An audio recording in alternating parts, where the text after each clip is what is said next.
Hello दोस्तों, मेरा नाम है जयवीर कुमार और मैं लेकर आया हूं आपके लिए CHSL टायर 1 का जो अभी एग्ज़ाम हुए थे।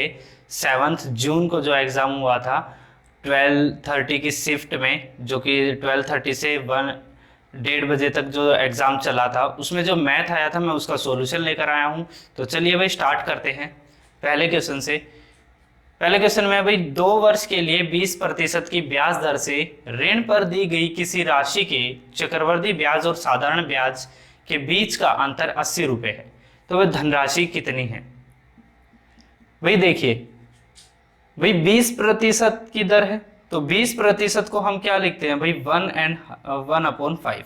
ठीक है, अब देखिए 2 वर्ष के लिए दी गई है। देखो यहाँ पर जो वैल्यू होती है, यानी कि नीचे जो भी वैल्यू होती है हम उसको कुल वैल्यू मान लेते हैं, यानी कि हमारी टोटल अमाउंट। अब देखिए 2 वर्ष के लिए है ना, तो हम क्या करेंगे 5 का स्क्वायर करेंगे। ठीक है, 5 का स्क्वायर करके 25 आता है। ठीक है, अब देखिए 25 का यानी कि 20% पहले साल, ये हो गया फर्स्ट ईयर और ये हो गया सेकेंड ईयर। ठीक है भाई, यानी कि पहले साल 25 का 20% 5 रुपये। ठीक है, यानी कि 5 यूनिट। दूसरे साल भी देखो साधारण ब्याज तो रहेगा 5 यूनिट, लेकिन अब दूसरे साल में क्या जुड़ जाएगा, ब्याज के ऊपर ब्याज, यानी कि पहले साल जो आपका साधारण ब्याज था उसके ऊपर क्या लगेगा CI। अब देखिए यहां पर भी कितना लगेगा भाई 20%, यानी कि 5 का 20% कितना 1। अब देखिए CI माइनस SI आपको दिया गया है कितना 80 रुपए। ठीक है, और हमारा CI माइनस SI कितना आ रहा है, देखो 11 में से 10 माइनस करेंगे तो कितना आ रहा है भाई 1, यानी कि 1 यूनिट बराबर है कितने के 80 रुपए के बराबर। और टोटल यूनिट कितनी है भाई हमारी 25, तो 25 इंटू 80 इक्वल टू 200 रुपये, 2000 रुपये। ठीक है भाई, तो आपका आंसर क्या हो जाएगा A, 2000 रुपये। ठीक है, अब भाई सेकंड क्वेश्चन देखते हैं। सेकंड क्वेश्चन में क्या कहता है, एक एथलीट 12 मिनट में 3600 मीटर की दूरी तय करता है और उसकी चाल बतानी है, यानी कि स्पीड बताइए किलोमीटर प्रति घंटा। अब देखिए भाई 12 मिनट में दूरी तय की 3600 मीटर। ठीक है, अब देखिए आपको चाल बतानी है किलोमीटर प्रति हावर, तो हम इसको किलोमीटर यानी कि हावर के हिसाब से, अब देखिए यहाँ पर अगर मैं इसको 1 हावर बनाना चाहूँ, यानी कि 60 मिनट बनाने के लिए मुझे इससे 5 से मल्टीप्लाई करना होगा, तो कितनी बन गई भाई 60 मिनट। अब देखो 5 से मल्टीप्लाई यहाँ किया है, तो यहाँ भी 5 से मल्टीप्लाई करेंगे तो यहाँ आ जाएगा 18,000 मीटर। ठीक है, अब देखो भाई 60 मिनट कितना होता है 1 हावर, और 18,000 कितने किलोमीटर होता है 18 किलोमीटर। तो आपकी स्पीड क्या आ गई, यानी कि 18 किलोमीटर प्रति घंटा। ठीक है, एथलीट की जो मिनट स्पीड है वो कितनी है 18 किलोमीटर प्रति घंटा। अब थर्ड क्वेश्चन है भाई, थर्ड क्वेश्चन में क्या कहता है, किसी वस्तु को उसके अंकित मूल्य पर 40% की छूट देते हुए बेचने से एक व्यापारी को 30% की हानि होती है। यदि वह इसे अंकित मूल्य पर ही बेचता तो उसे कितने प्रतिशत का लाभ होता। भाई देखिए थर्ड क्वेश्चन में कहता है, देखिए कॉस्ट प्राइस, यानी कि किसी भी चीज का यानी कि कोई भी प्रोडक्ट तैयार करने में उस पर कितनी कॉस्ट आई। ठीक है, और उस प्रोडक्ट को कितने में बेचा गया। ठीक है, और उस पर मार्केट प्राइस कितना आपने लगाया, जैसे कि होता है कभी कभी कि 40% डिस्काउंट है, 50% डिस्काउंट है, उन पर प्राइस कुछ और होता है। ठीक है, और उस पर जो छूट देकर जो हमें किसी और प्राइस में वो वस्तु दी जाती है। ठीक है, तो ये हो गए हमारे कॉस्ट प्राइस, सेलिंग प्राइस और मार्केट प्राइस वस्तु पर। अब कहता है कि अंकित मूल्य पर, अंकित मूल्य यानी कि मार्केट प्राइस, ठीक है, पर 40% की छूट है। 40% की फ्रैक्शन कितनी होगी 2/5। ठीक है, यानी कि 5 रुपए की चीज पर, 5 रुपए के सामान पर 2 रुपए की छूट मिली, तो वो सामान कितने में सेल किया 3 रुपए में, यानी कि 5 रुपए की चीज पर 2 रुपए की छूट मिलकर 3 रुपए में उसको सेल किया। ठीक है, बेचने से एक व्यापारी को 30% की हानि हुई, और ऐसा करने से जो व्यापारी था उसे 30% की हानि हुई। अब देखो व्यापारी ने यानी कि वो चीज जो है, वो जो भी सामान प्रोडक्ट है उसको 10 रुपए में तैयार किया और उसको 7 रुपए में बेच दिया। ठीक है, इससे क्या हुआ उसको, अब देखिए यहां पर 7 है तो यहाँ 7, यहाँ 3 है तो यहाँ 3। ठीक है, अब इनको मल्टीप्लाई करेंगे, यहाँ 35, यहाँ 21, यहाँ 30। ठीक है भाई, अब कहता है कि अगर वह उसे मार्केट प्राइस पर ही बेचता तो उसे कितने प्रतिशत का प्रॉफिट होता। अब देखिए कॉस्ट प्राइस यानी कि बनाने में लगे 30 रुपए और सेल किया यानी कि मार्केट प्राइस रखा 35 रुपए, तो कितने का प्रॉफिट भाई, 5 रुपए का प्रॉफिट 30 रुपए पर। ठीक है, इंटू 100 यानी कि 1/6, और 1/6 यानी कि 16 सही 2/3% का क्या हुआ उसे प्रॉफिट होता। ठीक है, तो आपका ऑप्शन कितना हो जाएगा भाई, डी। फोर्थ क्वेश्चन देख लेते हैं भाई। फोर्थ क्वेश्चन में क्या कहता है, यदि 2 वर्ष के लिए 10% की दर से वार्षिक सीआई 4200 रुपए है तो मूल्यांकन ज्ञात करें, मूलधन ज्ञात करें, यानी कि आप जो टोटल अमाउंट है वो बतानी है आपको, टोटल अमाउंट क्या होगी भाई। देखो 10% की दर से, अब 10% को आप क्या लिख सकते हैं, 1/10। ठीक है, अब देखिए यहां पर 2 वर्ष के लिए है तो 10 का स्क्वायर करेंगे तो 100। अब देखिए 100 का 10%, 10, अब 10 का 10% 1। अब देखिए यहां पर सीआई जो दे रखा है वो दे रखा है 4200 रुपए, जबकि हमारा जो सीआई है वो कितना आ रहा है भाई, 21 यूनिट। ठीक है, तो 21 यूनिट बराबर है 4200 रुपए, तो 1 यूनिट बराबर है 200 रुपए। ठीक है, और हमारे पास टोटल यूनिट कितनी है 100, तो 200 गुना 100 20,000 रुपए। ठीक है भाई, तो 20,000 आपका क्या हो जाएगा आंसर। अब क्वेश्चन देखते हैं भाई 5 क्वेश्चन। 5th क्वेश्चन में क्या कहता है, 2 समरूप त्रिभुज, समरूप यानी कि कॉन्ग्रुएंट ट्रायंगल, ठीक है, जो दिखने में एक दूसरे के समान होते हैं, और जो रिलेशन एक ट्रायंगल के अंदर उसकी साइड और एंगल से होता है वही रिलेशन, सेम रिलेशन दूसरी ट्रायंगल में भी होता है उसके एंगल और साइड से। अब देखिए भाई यहां पर 2 ट्रायंगल है XYZ एंड ABC का एरिया क्रमशः 361 सेंटीमीटर स्क्वायर और 225 सेंटीमीटर स्क्वायर है। यदि बड़े त्रिभुज XYZ की सबसे लंबी भुजा 38 सेंटीमीटर है तो छोटे त्रिभुज ABC की सबसे लंबी भुजा की लंबाई ज्ञात करें। भी 5वां क्वेश्चन, वे देखो ट्रायंगल है, ठीक है, एक ट्रायंगल ये है, एक ट्रायंगल ये है, ठीक है, XYZ यहां है ABC।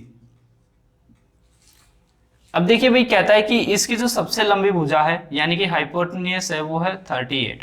ठीक है, अब देखो इसका एरिया कितना दिया है, एरिया दिया गया है भाई 361 सेंटीमीटर स्क्वायर। ठीक है, इसका दिया गया है 225 सेंटीमीटर स्क्वायर। अब अगर मैं इनको स्क्वायर रूट कर दूं यहां से यहां का, तो यहां पर आएगा 19, यहां पर आएगा 15। अब देखो यहां पर इसका साइड से क्या रिलेशन है भाई, ये इसकी 2 गुना है। ठीक है, तो ये भी इसकी क्या हो जाएगी, 2 गुना हो जाएगी यानी कि 30। ठीक है, तो आपका आंसर कितना हो जाएगा भाई, बी।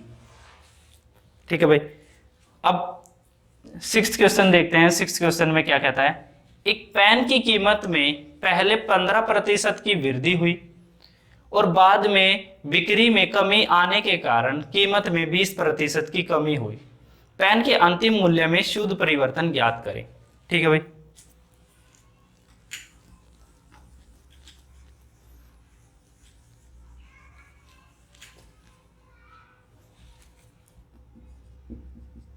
भाई देखिए पेन के कीमत में 15%, अब 15% को क्या लिखते हैं भाई, 3/20, यानी कि 20 रुपए की वस्तु यानी कि 20 रुपए का पेन 23 रुपए में बेचा गया, लेकिन कीमत में बिक्री में कमी आने के कारण उसमें 20% की कमी कर दी। अब देखो प्राइस ये चल रहा है तो इसी के अंदर 20% की कमी होगी, तो 23 का जो 20% होगा वो क्या होगा भाई 4.6।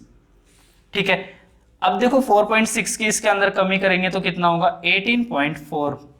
ठीक है, अब देखिए भाई कहता है शुद्ध परिवर्तन कितना हुआ, यानी कि 20 रुपए की वस्तु बाद में कितने की बेची गई 18.4 रुपए की। ठीक है, तो कितने की कमी हुई 1.6 रुपीज की कमी हुई। ठीक है, अब कितने पर हुई 20 रुपए पे, तो 100 पे कितने।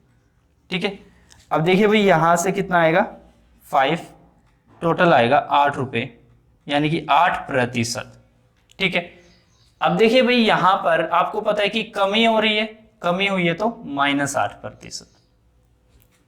ठीक है भाई, अब 7वां क्वेश्चन देखते हैं। 7वां क्वेश्चन में क्या कहता है, यदि px x की क्यूब -8 ब्रैकेट में है x + 1 और x की क्यूब +1 यानी कि qx में दिया गया है x की क्यूब +1 और यहां ब्रैकेट में दिया गया है x - 2 है, तो px और qx का एलसीएम क्या होगा, यानी कि लोएस्ट कॉमन मल्टीपल क्या होगा। तो भाई देखिए, अगर आप थोड़ा सा ध्यान दें इस क्वेश्चन के अंदर तो आपको कुछ यहां पर एक देखिए, यहां पर क्या है भाई x की क्यूब माइनस, देखिए x की क्यूब -2 की क्यूब, यही है भाई। ठीक है, अब देखिए भाई आप इसको क्या लिख सकते हैं, x की क्यूब -2 की क्यूब को आप क्या लिख सकते हैं x - 2। ठीक है, अब x का स्क्वायर, ठीक है, प्लस 2x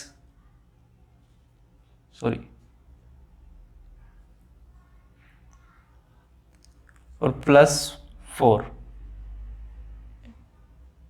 हाँ 2x + 4।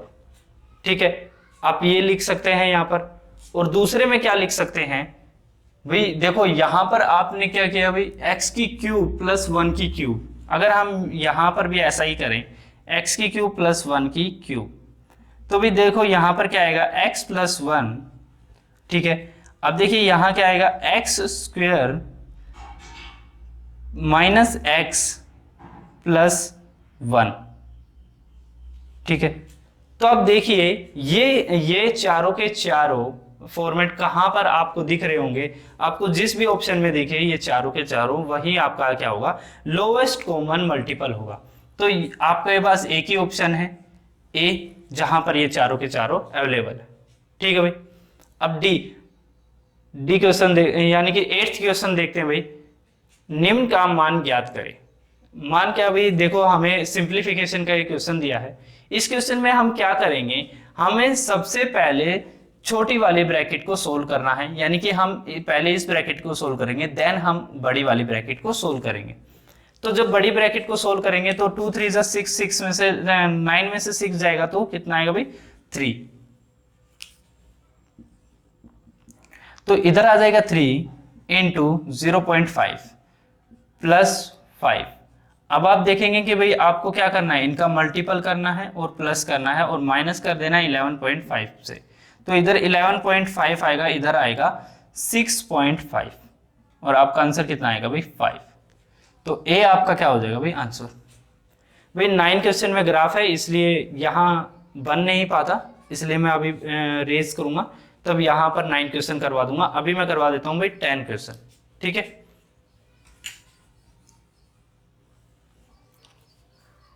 10 क्वेश्चन में क्या है भाई, टीम और जोया दो अलग अलग नाम है। ठीक है, कहता है टीम जोया की तुलना में 3 गुना अधिक कुशल कारीगर है और दोनों मिलकर एक काम को 75 दिन में पूरा कर देते हैं। टीम अकेला उस काम को कितने दिन में पूरा करेगा। कहता भाई टीम और जोया, कहता भाई ये इससे 3 गुना ज्यादा कुशल कारीगर है। अगर ये किसी टाइम में एक काम करती है, मान लो 1 घंटे में ये सिर्फ एक ही काम को करती है, तो उसी टाइम में टीम क्या करता है 3 गुना काम कर देता है, यानी कि 3 कामों को खत्म कर देता है। अब देखिए भाई यह क्या कहते हैं कि भाई दोनों ने मिलकर 75 दिनों में काम को पूरा किया। ठीक है, अब देखो दोनों मिलेंगे तो भाई कितना आएगा 4, तो 4 इंटू यानी कि 75, यानी कि काम की जो मात्रा हुई वो कितनी हुई भाई, 300 वर्क हो गया। ठीक है, अब कहते हैं कि टीम वो अकेला उस काम को कितने दिनों में पूरा करेगा, यानी कि टीम के पास भाई टोटल वर्क कितना है 300, और टीम किस स्पीड से करता है, 3 की स्पीड से करता है, तो यानी कि टीम जो है 100 डेज में कंप्लीट करेगा उस काम को। ठीक है भाई, चलिए भाई अब 9 क्वेश्चन देखते हैं। यहाँ पर 9 क्वेश्चन में देखो, मैंने बताया था आपको ग्राफ दिया गया है, तो ग्राफ के अंदर 5 विद्यार्थियों द्वारा गणित, अंग्रेजी और भौतिकी विषयों में प्राप्त अंकों को दर्शाता है। ठीक है भाई, क्वेश्चन पूछा गया है बी द्वारा प्राप्त कुल अंकों और ए द्वारा प्राप्त कुल अंकों के बीच का अंतर कितना है भाई। ठीक है, तो देखो भाई बी द्वारा प्राप्त यानी कि बी की यहाँ पर बिल्डिंग देखेंगे तो भाई यहाँ पर है 70 प्लस 60 प्लस 80। ठीक है भाई, इनका डिफरेंस देखना है ए के साथ, तो ए 50, 40 और 30, यानी कि 50 प्लस 40 प्लस 30। ठीक है भाई, इनका डिफरेंस देखेंगे तो यहां आएगा 210 और यहां आएगा 120, तो इनका जो डिफरेंस आएगा वो कितना आएगा भाई 90, यानी कि 90 नंबरों का क्या है इनके बीच में अंतर है भाई। ठीक है, 11 क्वेश्चन देखते हैं। 11 क्वेश्चन के अंदर क्या है भाई, छात्रों की कुल संख्या कितनी है 100 है। तो क्वेश्चन पूछा गया है कि देखो सी में न्यूनतम 20% अंक प्राप्त करने वालों की तुलना में ए में न्यूनतम 40% अंक प्राप्त करने वाले छात्रों की संख्या का प्रतिशत लगभग है। तो देखो आंसर किस में देना है भाई, लगभग में देना है। 11 क्वेश्चन देखिए भाई, यहां पर कितने हैं भाई सी की तुलना में, यानी कि सी के कितने हैं भाई 87 अंक है। ठीक है, ए के कितने अंक आ रहे हैं भाई 40 से कम, यहां पर 81। ठीक है, अब कहता भी इनके जो प्रतिशत है वो कितना होगा, तो प्रतिशत देखिए भाई यहां पर आपको पता है कि कैलकुलेशन करना थोड़ा सा मुश्किल है, तो कैलकुलेशन करने के लिए हम क्या मान सकते हैं, इसको 80 मान सकते हैं। अगर हम इसे 80 मानेंगे तो ये 8000 हो जाएगा और 8000 बटे 87 हो जाएगा। ठीक है, अब आप इसको कैलकुलेट करेंगे तो आपको पता है कि 9 टाइम्स जाएगा। ठीक है, और 90 तो डायरेक्ट 9 टाइम्स डायरेक्ट तो कटेगा नहीं। ठीक है, 9 टाइम्स से थोड़ा सा ज्यादा जाएगा, तो थोड़ा सा ज्यादा का यहाँ पर एक ही ऑप्शन है, वो है 93। ठीक है भाई, 93 एक ऑप्शन है यहाँ, 93 आपका सी ऑप्शन, जो कि ठीक है। ठीक है, क्योंकि आपको पता है कि 90 टाइम्स एग्जैक्ट तो नहीं जाएगा, उससे थोड़ा सा ज्यादा, थोड़े से ज्यादा का एक ही ऑप्शन है। अब क्वेश्चन देख लेते हैं भाई 12 क्वेश्चन। 12 क्वेश्चन में क्या कहता है भाई, कहता है एक पुस्तक में मूल्य में पहले 8% की वृद्धि की गई, फिर 8% की उसमें कमी की गई, तो कहता पुस्तक के मूल्य में परिवर्तन क्या हुआ है। भाई देखो 8%, 8% का मतलब होता है 2/25। ठीक है, यानी कि वस्तु थी 25 की, बढ़ाकर की गई 27 की। कहता है इसमें फिर से 8% की कमी हुई, यानी कि 27 का 8%, यानी कि 2/25। ठीक है, यानी कि 55/25। अब कैलकुलेट करेंगे तो यहां पर आएगा 2.16। ठीक है, यानी कि 2.16 की क्या हुई, इसमें कमी हुई। कमी होगी तो यहां पर कितना आएगा भाई 24.84 की क्या होगी यहां पर। अब देखो फाइनल डिसीजन क्या हुआ भाई, फाइनल रिजल्ट क्या हुआ हमारा परिवर्तन, 25 से घटकर कोई चीज 24.84 रह गई। ठीक है, तो कितने का डिफरेंस हुआ 0.16 का डिफरेंस हुआ, किस पर 25 पर और 100। ठीक है, मल्टीप्लाई में 100 यहां से कटेगा तो 4 आएगा, यहां इसको मल्टीप्लाई करेंगे तो 0.64 की क्या होगी, कमी होगी। ठीक है, तो यहां पर 0.64 की कमी, यानी कि सी आपका क्या हो जाएगा आंसर। अब देखिए भाई 13 क्वेश्चन देख लेते हैं। 13 क्वेश्चन में क्या बताया है, एक कारखाने में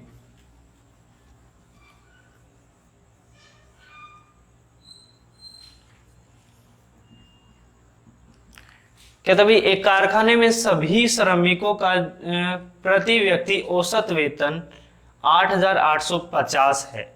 यदि 9 तकनीशियन का प्रति व्यक्ति औसत वेतन 10,000 है और बाकी व्यक्तियों का प्रति व्यक्ति औसत वेतन 7,780 रुपये है, तो कारखाने में श्रमिकों की कुल संख्या क्या है?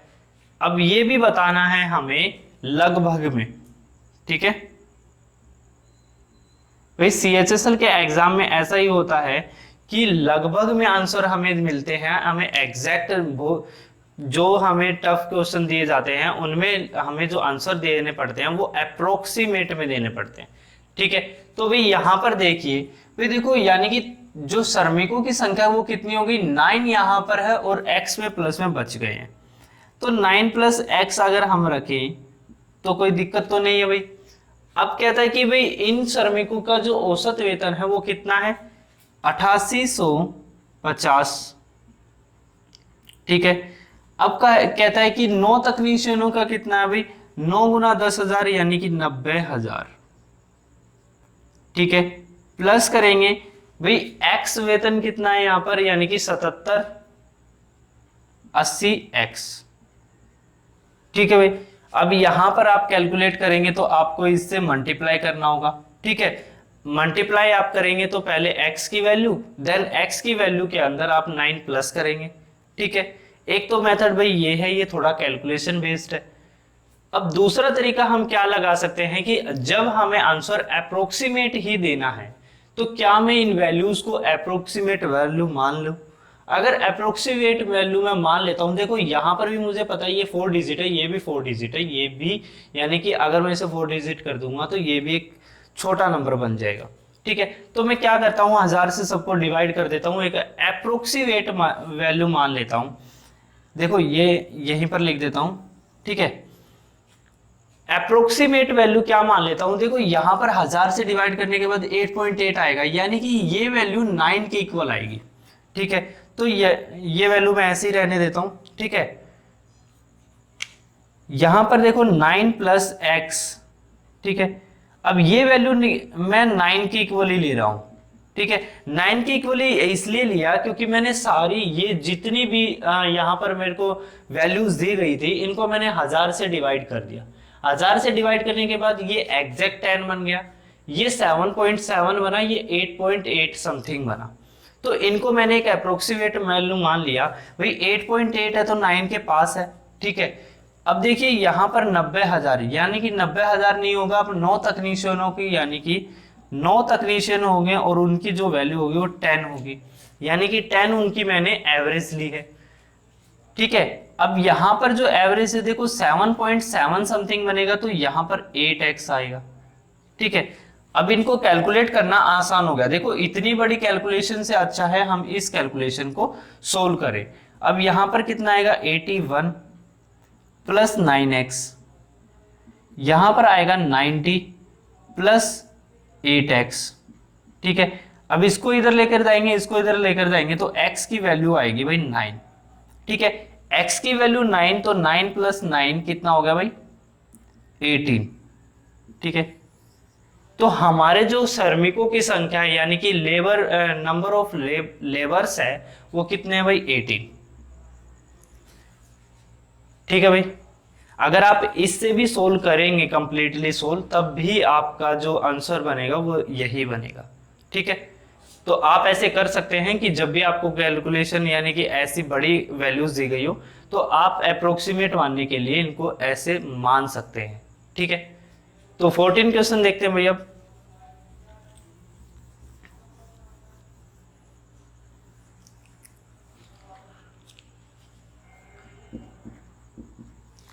14 क्वेश्चन में कहता है एक दुकानदार लागत मूल्य पर चावल बेचता है, लेकिन वह गलत वजन तोलने वाली मशीन का उपयोग करता है और इस प्रकार 25% का लाभ प्राप्त करता है।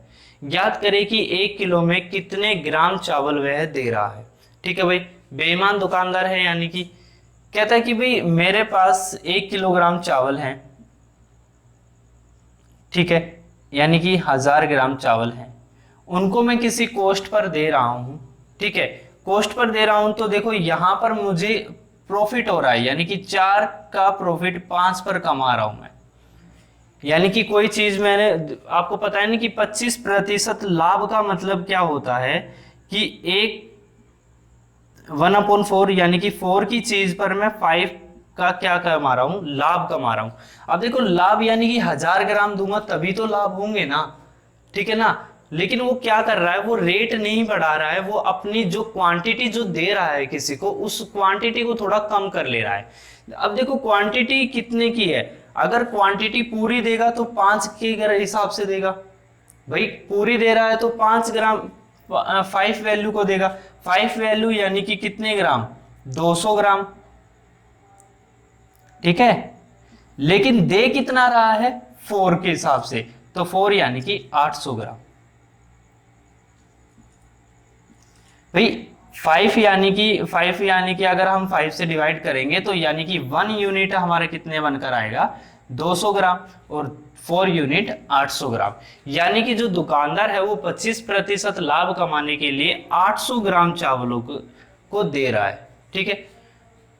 अब 15 क्वेश्चन देखते हैं भाई। 15 क्वेश्चन में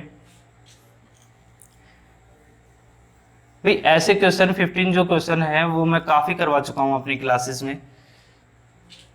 भाई। 15 क्वेश्चन में देखो हमें कैलकुलेशन करने की भी जरूरत नहीं है, आपको पता है यही फॉर्मेट, सेम यही फॉर्मेट नीचे लगा हुआ है, ठीक है। यानी कि अगर मैं इसको ओपन करूं और सिर्फ a की क्यूब प्लस b की क्यूब प्लस c की क्यूब माइनस 3ab, और इसके आगे हम यूज करते हैं a प्लस b ब्रैकेट के अंदर, और देन हम चालू करते हैं a का स्क्वायर प्लस b का स्क्वायर प्लस c का square minus ab minus bc minus ca। तो यहां पर जब हम इस वैल्यू से इस वैल्यू को कट करेंगे तो हमारे पास जो बैलेंस बचेगा वो बचेगा a plus b plus c, और a plus b plus c आप देख लीजिए यहां पर कितना है, 15.4 है, ठीक है भाई। तो आपका आंसर हो गया भाई C। चलिए भाई अब 16 क्वेश्चन से स्टार्ट करते हैं। देखिए 16 क्वेश्चन में क्या कहता है, एक निश्चित क्रम में दी गई 5 संख्याओं का औसत 32 है, पहली 3 संख्याओं का औसत 28 है तथा अंतिम 3 संख्याओं का औसत 34 है। पहली 2 संख्याओं का औसत क्या है, तो पहली 2 संख्याओं का औसत बताना भाई। देखो पहले मैं आपको उस तरीके से बताऊंगा जिस तरीके से जनरली बच्चे करते हैं, और एक उस तरीके से बताऊंगा जब आपको वहां पर एग्जाम के अंदर ऐसे करना है, ठीक है। तो पहले ये देखिए भाई 32 इंटू 5 यानी कि 5 संख्याओं का औसत है भाई। अब देखो 5 संख्याओं का औसत है तो भाई कितना आया, 160, ठीक है भाई। अब देखिए भाई यहां पर कहता है कि पहली 3 संख्याओं का औसत, पहली 3 संख्याओं का औसत 28 इंटू 3 84 है, ठीक है भाई। कहता है अंतिम 3 संख्याओं का औसत 34 है, तो 34 इंटू 3 इक्वल टू कितना है भाई, 102 है, ठीक है। अब देखिए भाई यहां पर हम, आपको भी पता है कि 5 संख्याएं हैं, और यहां पर जो आ रहा है वो कितनी संख्याओं का हमने औसत निकाल लिया है, टोटल वैल्यू निकाली है। देखो 3 संख्याएं यहाँ है, 3 यहाँ है, यानी कि 6 संख्याओं की निकाली है, जबकि हमें चाहिए कितनी, 5 संख्याओं की, यानी कि एक संख्या यहाँ पर 2 बार रिपीट हो रही है, ठीक है। तो हम उसे निकाल देंगे भाई यहाँ से। तो देखो यहाँ पर कितना आया, 186 माइनस 160, ठीक है। तो 26 जो वैल्यू है वो एक्स्ट्रा आ रही है। अब देखिए भाई पहली 3 संख्याओं का औसत चाहिए, तो पहली 2 संख्याओं का औसत चाहिए। तो देखो पहली 3 संख्याओं का कुल जोड़ कितना है, 84, ठीक है। तो 84 में से निकाल दीजिए आप 26 आएगा 58। अब ये है 2 संख्याओं का, यानी कि 2 संख्याओं का क्या है, टोटल जोड़ है, जो भी 2 संख्याएं हैं उनका टोटल जोड़ है। अब इनका एवरेज निकालेंगे तो अपॉन में 2, क्योंकि 2 संख्याएं हैं इसीलिए जो एवरेज आएगा वो आएगा 29, ठीक है भाई। तो आपका आंसर हो जाएगा भाई C। ये तो वो तरीका है भाई जहां पर जनरली बच्चे करते हैं और वहां पर कैलकुलेशन होती है, ठीक है। एक मैं तरीका आपको ऐसे बता देता हूं कि आपको इतनी सब कैलकुलेशन करने की जरूरत नहीं पड़ेगी।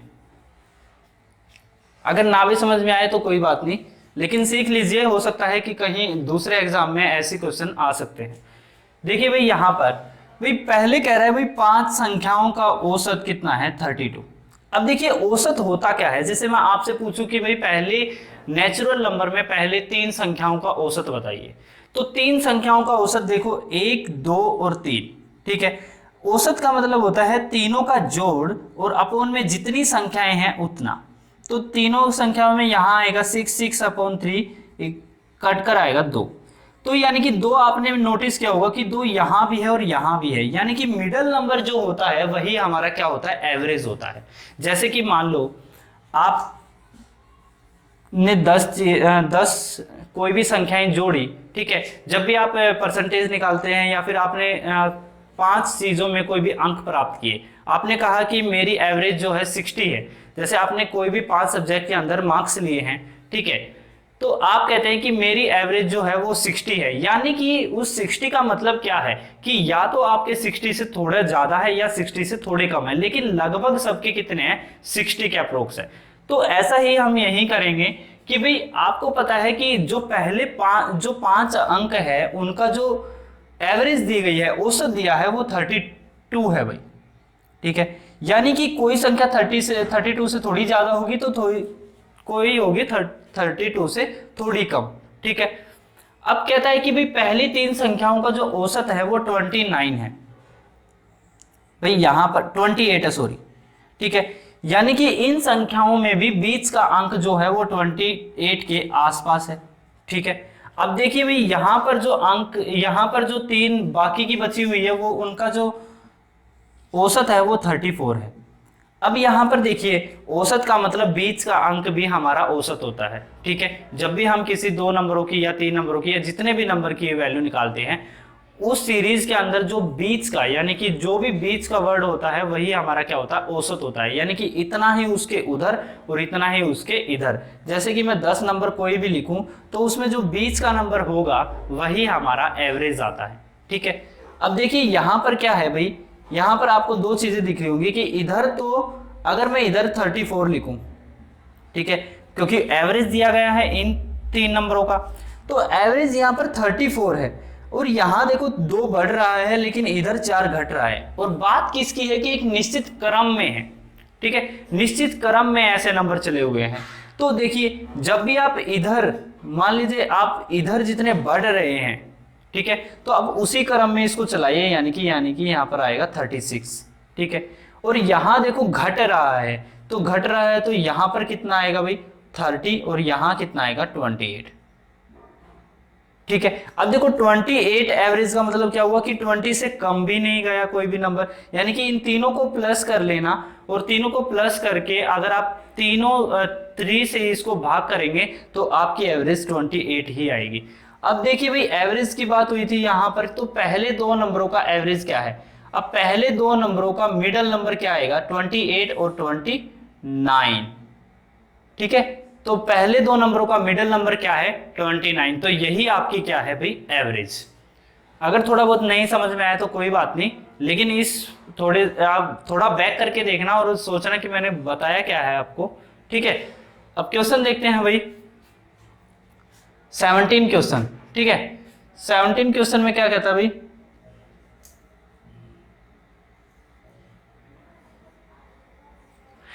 $600 के अंकित मूल्य पर एक पुस्तक को 18% की छूट पर उपलब्ध है, तो बताइए कितने रुपए की छूट है। तो देखिए भाई 17 क्वेश्चन में 600 की कोई भी बुक है, उस पर 18% की छूट है, तो 18%, तो यहां से ये कटेगा तो 18 छिके 108 रुपए, यानी कि उस पुस्तक पर कितने रुपए की छूट दी गई है 108 रुपए की छूट दी गई, ठीक है भाई। अब क्वेश्चन देखते हैं भाई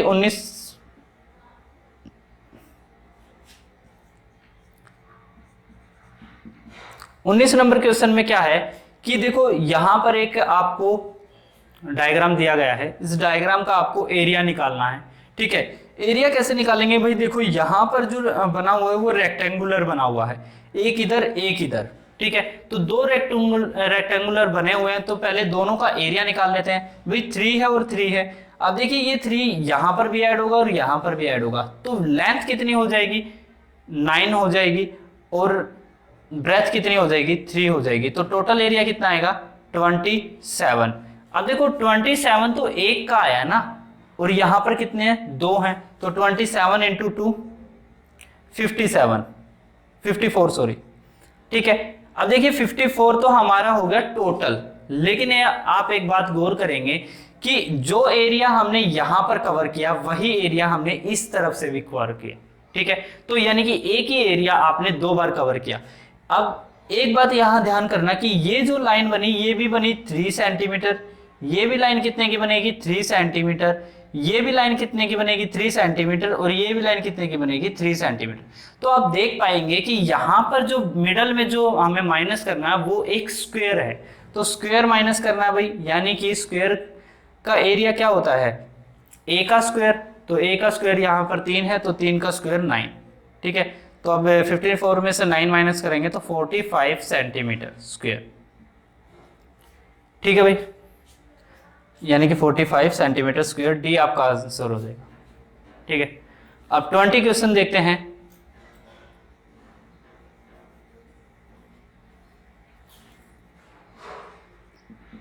देखो 20 क्वेश्चन में क्या कहता है भाई, आपको रेशियो इनमें से बताना है कि कौन सा रेशियो बड़ा है और कौन सा रेशियो छोटा, ठीक है। तो छोटा अनुपात बताइए, यानी कि छोटा रेशियो बताना है, कौन सा रेशियो आपको छोटा होगा।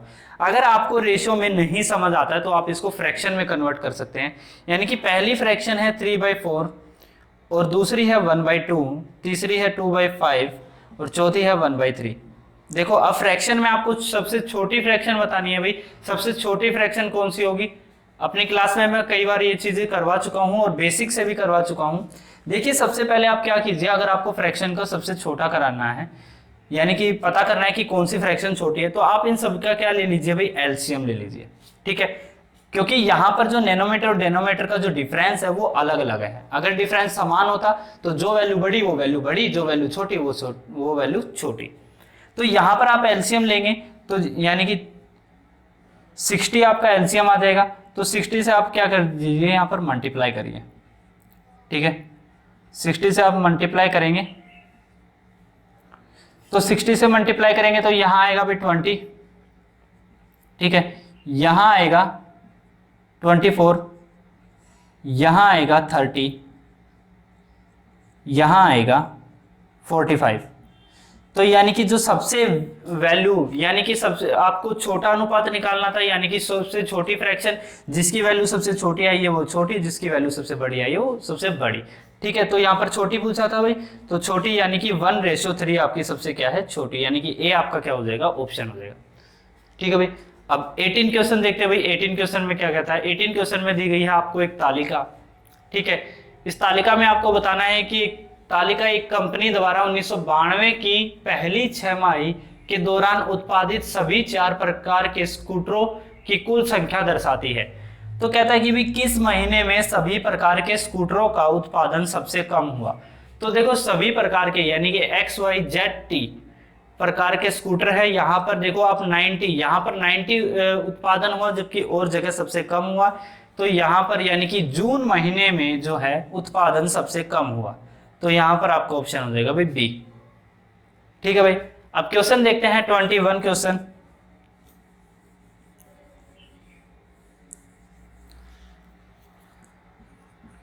क्वेश्चन में कहता है कि भाई जो भी ड्रॉ किया हुआ यानी कि छायांकित भाग का क्षेत्रफल ज्ञात करें, यानी कि डायग्राम के अंदर जो भाग शेडेड पार्ट है उसका एरिया पता करना है हमें। तो एरिया पता करने के लिए देखिए भाई, अगर आप स्क्वायर से माइनस करेंगे इस वृत्त के क्षेत्रफल को तो आपको इसका एरिया मिल जाएगा। देखिए भाई अब यहाँ पर स्क्वायर का क्या निकालना है आपको, एरिया, यानी कि ए स्क्वायर माइनस, अब एरिया आपको आपके वृत्त का भी निकालना है तो पाई आर स्क्वायर, ठीक है भाई। अब देखिए भाई यहाँ पर आपको आर की जरूरत पड़ेगी, तो आर यहाँ पर क्या है, देखिए यहां पर ये है पॉइंट, यानी कि मिड पॉइंट पर यहां कट कर रही है, ठीक है। तो यहां पर भी मिड पॉइंट, आपको पता है कि ये वाली लाइन भी कितनी होगी भाई 21 होगी, यहां इसका मिड पॉइंट होगा, तो यहां से इसकी क्या बन जाएगी, ये इसकी आर बन जाएगी। तो आर क्या बनेगी भाई, इसकी आर बराबर है साइड अपॉन 2, ठीक है। तो साइड कितनी है भाई 21, और 21 अपॉन 2 बनेगा, तो यहां पर आर बनेगी 10.5। ठीक है भाई, r आपकी बन जाएगी भाई 10.5। तो a का स्क्वायर यानी कि 21 का स्क्वायर माइनस पाई 22/7 इंटू, अब देखिए भाई r का स्क्वायर यानी कि 10.5 इंटू 10.5। ठीक है, अब यहां से इसको कट करेंगे तो यहां आएगा भाई 10। ठीक है, अब यहां से इसको कट करेंगे तो 15 और यहाँ आएगा 3, यहाँ आएगा 2। ठीक है, 2 से आएगा 11। ठीक है, अब इन सभी को क्या कर लेंगे भाई मल्टीप्लाई, यहाँ आएगा 4 4 1, यहाँ माइनस में आएगा 33 गुना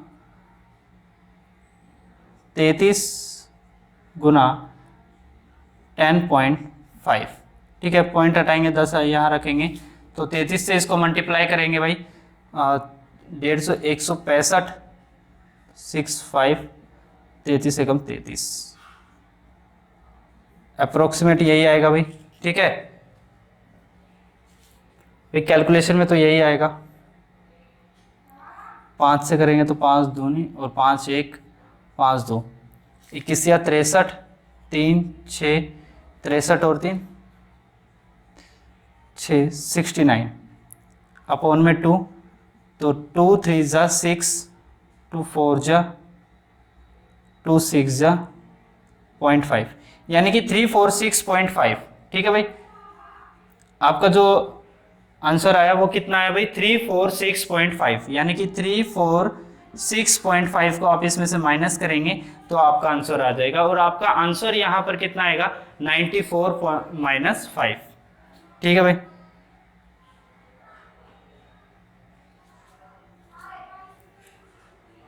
ये 94.5 आएगा भाई।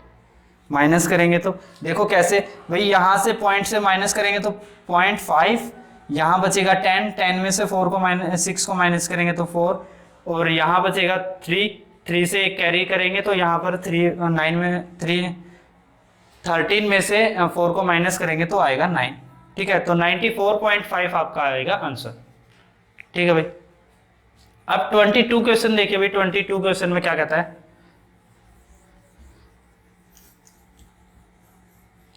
भाई, देखो 22 क्वेश्चन में कहता है निम्न में से कौन सी संख्या 75 द्वारा विभाज्य नहीं है। तो हमें नहीं का पता लगाना है भाई।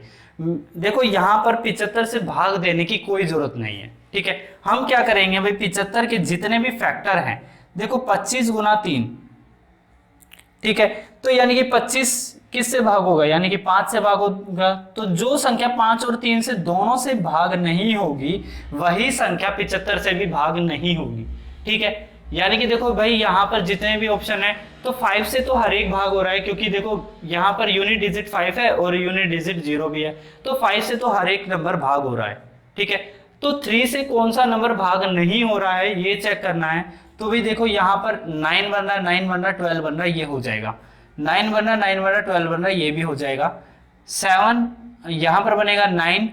ठीक है, ये नहीं बनेगा तो यही इसका क्या हो जाएगा आंसर, बाकी ये भी 3 से डिवाइड हो जाएगा।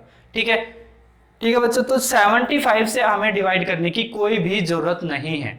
ठीक है, सिर्फ 3 से भाग कीजिए। अगर 5 और 3 से चेक कीजिए, अगर 5 और 3 दोनों से हो रहा है तो दोनों तो ही वो नंबर दोनों से डिवाइड है, यानी कि 75 से भी डिवाइड है।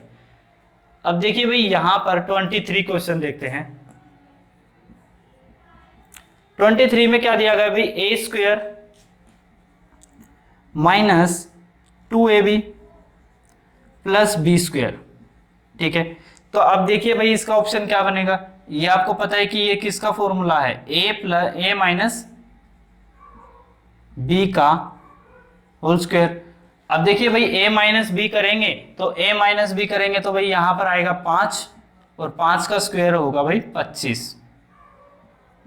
अब देखो यहां पर -5 आएगा तब भी उसका स्क्वायर क्या आएगा, 25 ही आएगा। ठीक है, या तो आप a इसको मान लीजिए या a इसको मान लीजिए, कोई फर्क नहीं पड़ता भाई।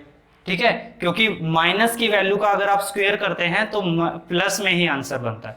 ठीक है, अब 24 क्वेश्चन देखते हैं भाई।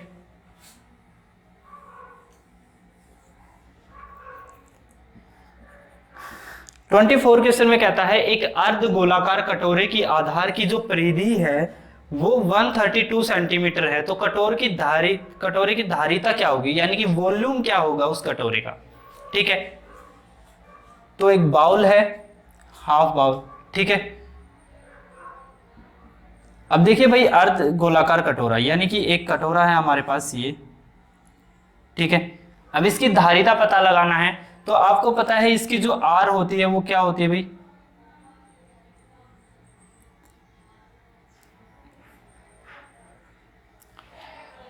देखिए भाई यहां पर हमें सबसे पहले क्या पता लगाना भाई, आर पता लगाना है अपनी।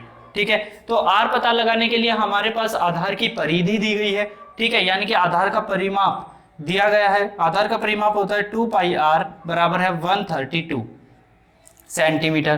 ठीक है, अब देखिए यहां पर अपोन में जाएगा 2, नीचे जाएगा 22, ऊपर आएगा 7, तो ये निकल आएगा हमारा आर, यानी कि 22 से 6 और यहां से 3, तो यानी कि आर कितनी आई आपकी 21।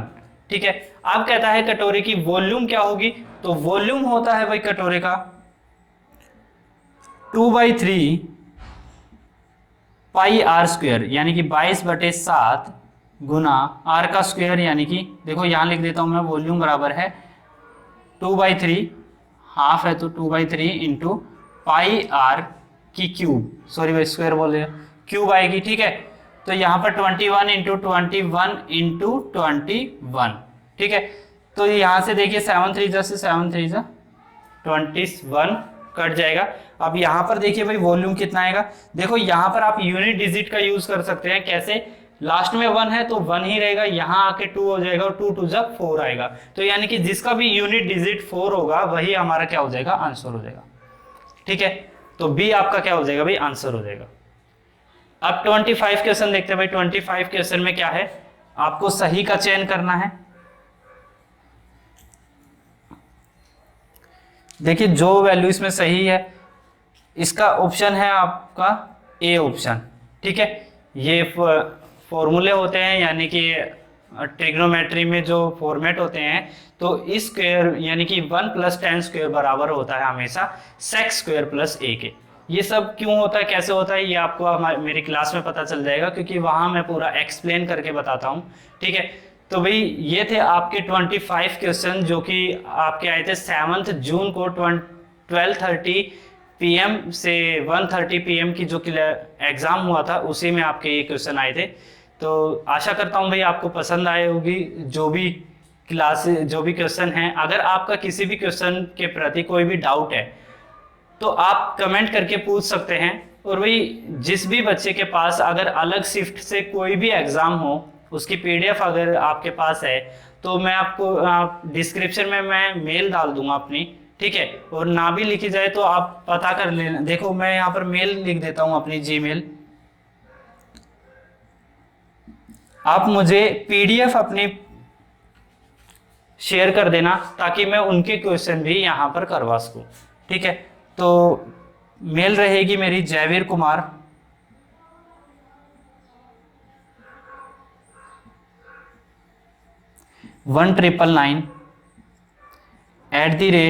@gmail.com।